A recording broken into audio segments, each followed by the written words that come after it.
Hello friends, welcome back to our channel Podarillu. చూడండి, ఇవాళ వీడియోలో మన గార్డెన్లో ఒక మొక్క చేయిద్దాం అనుకుంటున్నాను. మీరు చూడండి,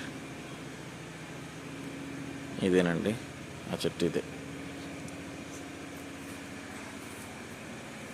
అవకాడో చెట్టు అనమాట. ఇది ఎలా నాటామంటే, సూపర్ మార్కెట్కి వెళ్ళినప్పుడు అవకాడో ఫ్రూట్ కొనుక్కున్నాము. అది తినగానే సీడ్ పెట్టేసామన్నమాట. సీడ్ పెట్టగానే దాంట్లో నుంచి వచ్చిన చెట్టే అనమాట. ఇది చాలా బాగా పెరిగింది. అసలు జర్మినేటే అవ్వదు అనుకున్నాము, అయ్యింది. బట్ బతకదేమో అనుకున్నాం, బ్రతికింది. చాలా పెద్దగా కూడా అయ్యింది అనమాట. చాలా బ్రాంచెస్ కూడా వచ్చాయి. చూడండి,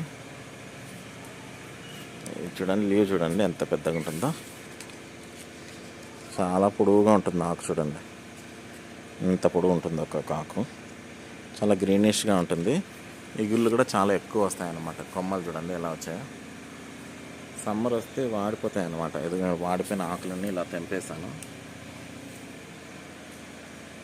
బట్ వర్షాలు స్టార్ట్ అవ్వగానే అంత ఇగుళ్ళు ఇలా వచ్చేస్తాయి. చూడండి, ఇలా ప్రతి ఆకు దగ్గర వచ్చేస్తాయి ఇగుళ్ళు అన్నీ. చూడండి, బ్రాంచెస్ కూడా చాలా వస్తాయి అన్నమాట. చూడండి ఎన్ని కొమ్మలు వచ్చాయి. చూడండి,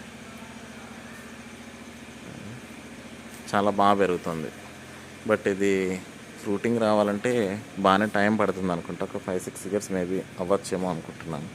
ఇది ఆల్రెడీ 1.5 year అయింది. ఇంకొక 3 years వెయిట్ చేయాల్సి ఉంటుందేమో. గ్రోత్ మాత్రం చాలా బాగుంది. జస్ట్ కంపోస్ట్ పెట్టాను అనమాట, అంతే. వర్మీ కంపోస్ట్ పెట్టాను. చాలా గ్రీన్గా, కొమ్మ కూడా చూడండి, బ్రాంచెస్ చాలా బాగా స్ట్రాంగ్గా ఉన్నాయి. చూడండి చూడండి ఇలా అనమాట. సమ్మర్ వచ్చినప్పుడు ఇలా వాడిపోతాయి. ఇలా వాడిపోయినటువన్నీ మనం ఇలా తెంపేస్తే ప్రతి బ్రాంచ్ నుంచి కూడా తెంపేసిన చోట ఇలా ఇగుళ్ళు వస్తాయి. చూడండి, కనిపిస్తుందా ఇక్కడ ఇగుళ్ళు? చూడండి, తెంపేసిన ప్రతి చోట నుంచి ఇగుళ్ళు వచ్చాయి. ఇదన్నమాట ఇవాళ వీడియో. నచ్చితే లైక్ చేయండి, షేర్ చేయండి, సబ్స్క్రైబ్ చేయండి. Thanks for watching.